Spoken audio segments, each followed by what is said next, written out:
안녕하세요. 수의사 아빠입니다. 오늘은 순종과 잡종에 관한 시리즈 두 번째 시간입니다. 왜 이렇게 많은 품종이 생겨났는지 그 이유에 대해서 한번 알아보려고 합니다. 지난 시간에는 건강한 반려동물을 선택하는 것은 가장 중요한 일이라고 말씀드렸습니다. 그런데 많은 사람들이 이 품종견들을 좋아하고 또 거기에 또 집착을 하는데요. 이 품종견이 왜 생겨났으며 또 품종견에서 나타나는 그런 여러 가지 문제점들에 대해서 알려드리려고 합니다. 왜 이렇게 수많은 품종들이 생겨났을까요?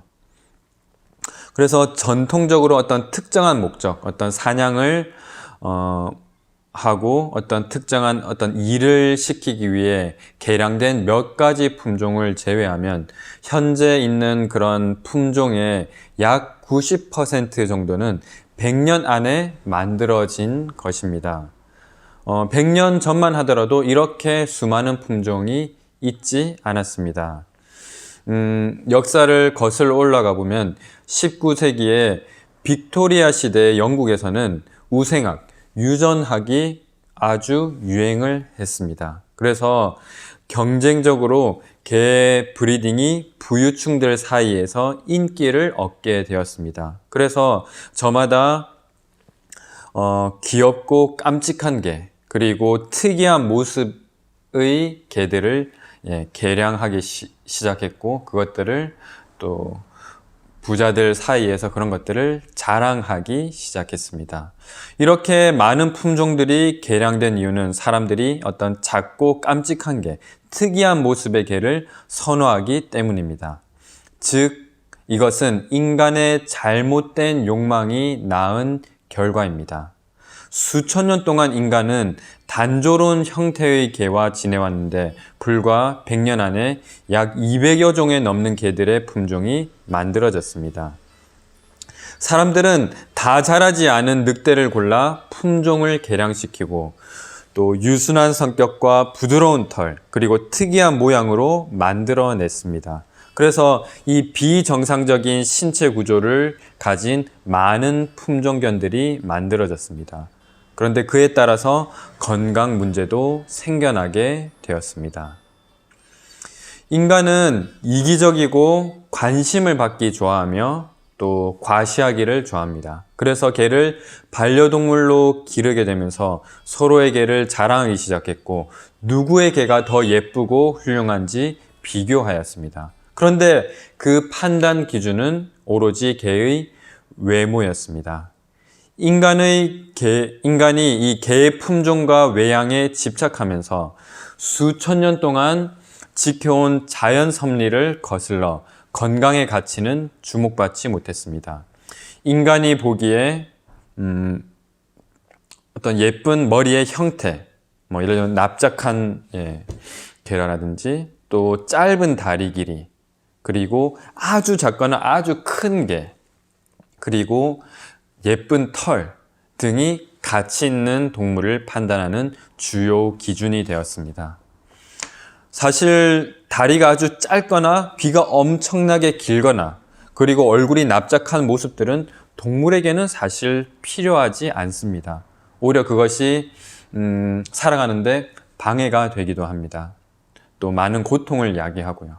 그렇지만 이 인간의 구미에 맞는 어떤 특징적인 개들을 사람들이 좋아하기 때문에 이것을 인위적으로 개량한 것입니다. 우리가 알아야 할 중요한 사실은 이것입니다.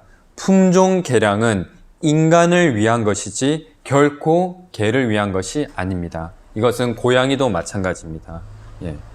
이 품종 고양이들은 그 고양이를 위한 것이 아니라 인간을 위해서 개량되었다는 것을 우리는 알아야 합니다. 그래서 개, 고양이, 소, 말의 선천적인 장애 연구에 따르면 선천적 기형을 가장 많이 가지고 태어나는 종류는 개이고 고양이는 그보다 적습니다. 이는 자연 선택에 대한 인간이 저지른 엄청난 개입의 결과임을 우리는 알 수 있습니다. 인간은 왜 이 잡종보다, 믹스견보다 품종견을 더 좋아할까요? 그것을 왜 더 가치 있게 여길까요? 왜냐하면 이것을 경제적인 관점에서 보자면은 사람들이 이 품종견을 사는데 더 많은 돈을 지불하기 때문입니다. 뭐 품종견들은 뭐 인터넷상에서 보면은 뭐 몇십만 원에서 또 100만 원 이상을 지불하는 경우가 많이 있습니다. 그런데 우리가 흔히 아는 똥개, 그런 잡종 믹스견들은 시골 장에 가면은 뭐 강아지를 2만 원, 3만 원에 쉽게 구매할 수 있습니다.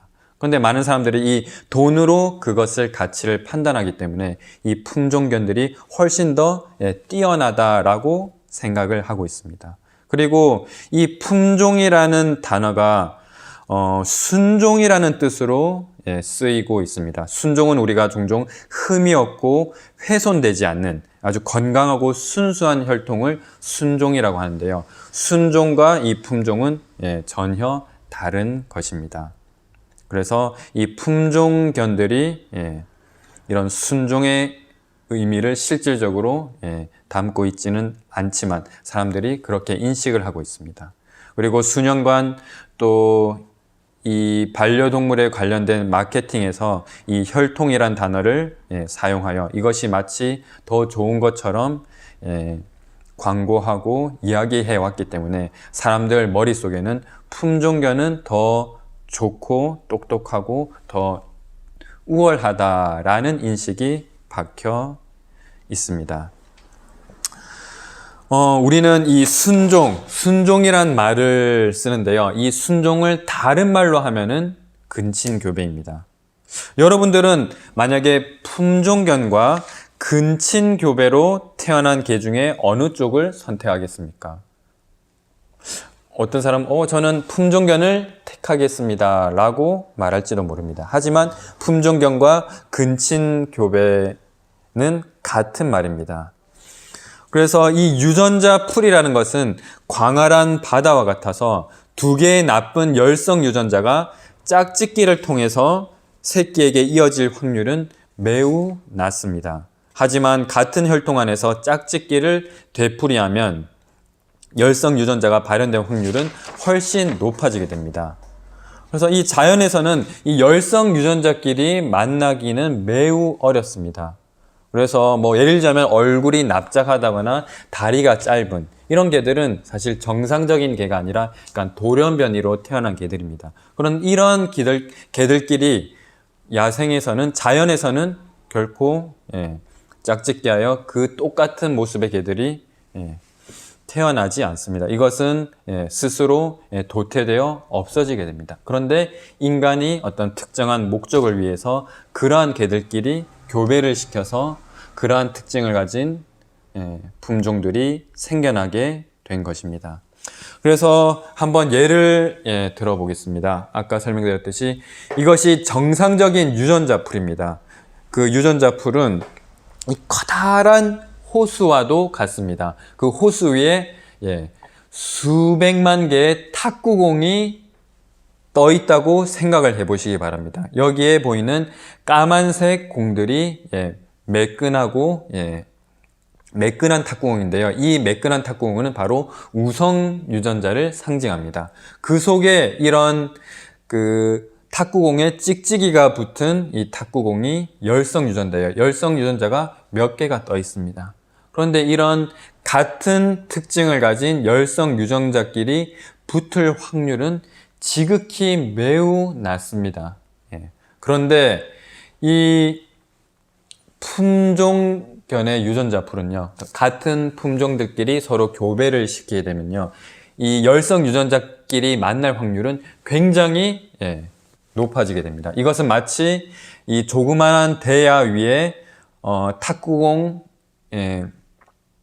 띄워놓고 그 속에 이 찍찍이 탁구공을 몇 개 띄워놓는 것과 같은데요. 이 찍찍이 탁구공이 붙을 확률이 이 대야는 훨씬 더 높아지게 됩니다.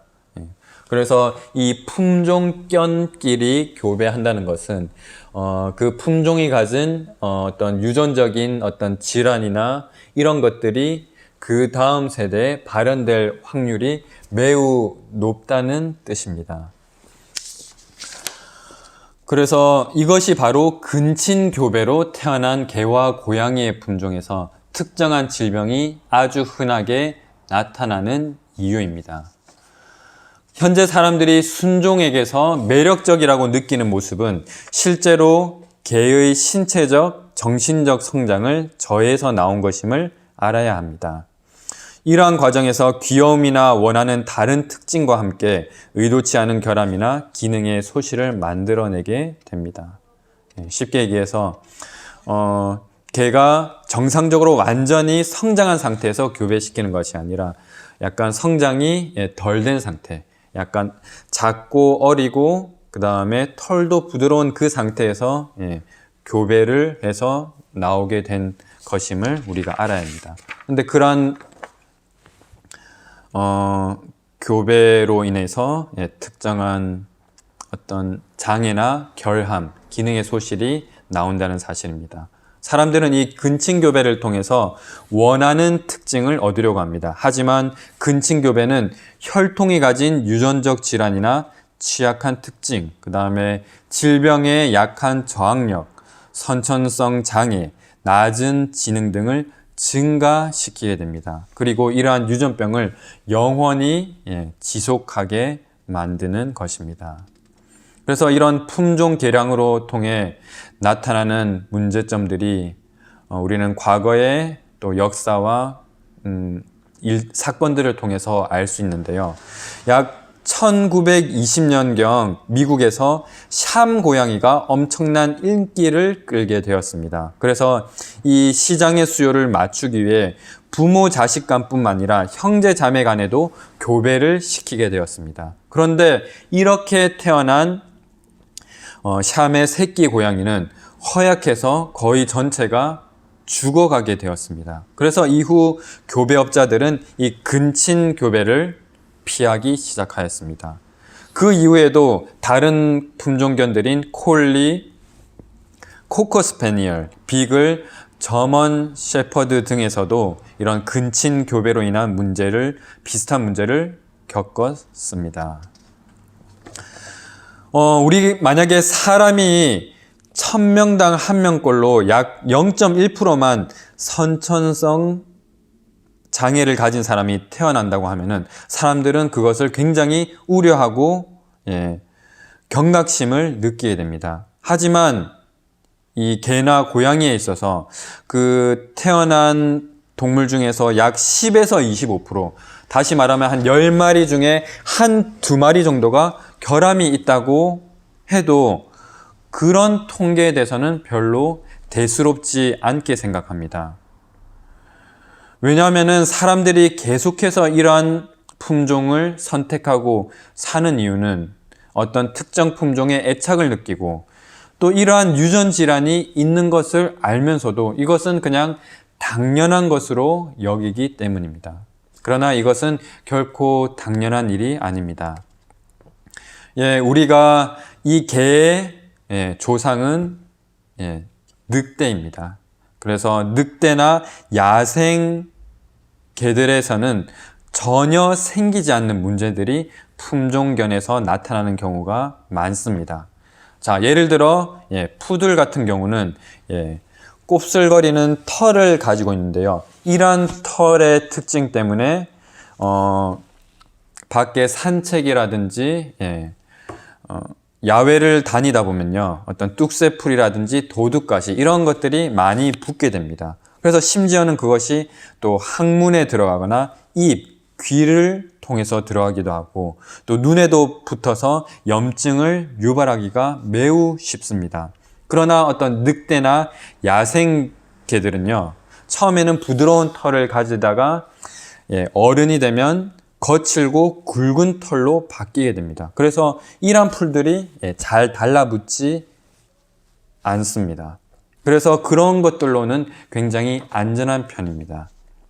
그런데 사람들이 이 부드럽고 이 곱슬거리는 털을 가진 개들을 개량함으로 인하여 이런 외부의 그런 공격으로부터 또 매우 취약하게 된 것입니다. 그래서 품종견과 품종묘의 취약 질병이나 유전 질환들은 지금까지 알려진 것은 약 거의 한 700여 개가 넘는다고 합니다. 특정 품종에게 어떤 특정 질환이 발생할 확률은 훨씬 더 높습니다. 그래서 한 수의사가요, 병원에 오는 그 개들의 그 품종을 이렇게 딱 조사를 해 보았는데요.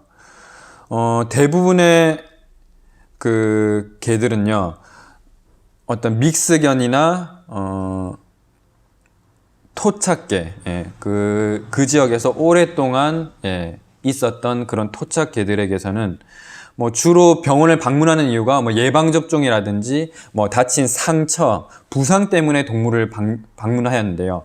품종견들은 그런 것들로 인해서 또 예방접종으로 인해서 방문도 하지만은 어떤 그 종 자체에 있는 고유한 질병 때문에 치료를 받는 경우가 대부분이었다라고 한 수의사가 고백을 하였습니다. 그래서 우리가 알고 있는 골든 리트리버의 약 40% 정도가 암으로 사망을 합니다. 그리고 킹 찰스 스패니얼이라는 종은요, 그 종의 약 3분의 1은 자신의 뇌 크기에 비해 두개골이 너무나도 작기 때문에 그와 관련된 또 뇌 질환을 일으키게 됩니다. 그래서 수많은 품종견들이 인간의 욕심에 의해서 인간들이 제멋대로 정한 기준에 맞아야 한다는 그러한 고집 때문에 개들이 고통을 당하고 또 병들어 죽어가고 있습니다. 그래서 우리는 왜 이렇게 수많은 품종이 생겨나게 되었는지, 그것은 바로 품종계라는 결코 동물을 위한 것이 아니라 인간을 위한 것임을 우리는 명심해야 합니다. 그래서 그런 품종들로 인해서 지금 얼마나 많은 동물들이 고통을 당하고 있는지 우리 인간 스스로는 반성해 보아야겠습니다. 그래서 다음 시간에는요, 이런 품종견의 유전적인 결함들에는 구체적으로 어떤 것이 있는지에 대해서 알려드리도록 하겠습니다. 얼굴이 납작한 그런 단두개종, 그리고 다리가 짧은 개들, 그리고 피부가 쭈글쭈글한 개, 그리고 귀가 큰 개, 그리고 털이 아주 길거나 그리고 털이 아예 없는 그런 개나 고양이, 그리고 덩치가 아주 큰 초대형견에서 초소형견, 그리고 요즘 유행하고 있는 하이브리드 견종, 이러한 품종견들의 유전적인 결함들과 문제에 대해서 알려드리도록 하겠습니다. 오늘은 여기까지입니다. 감사합니다.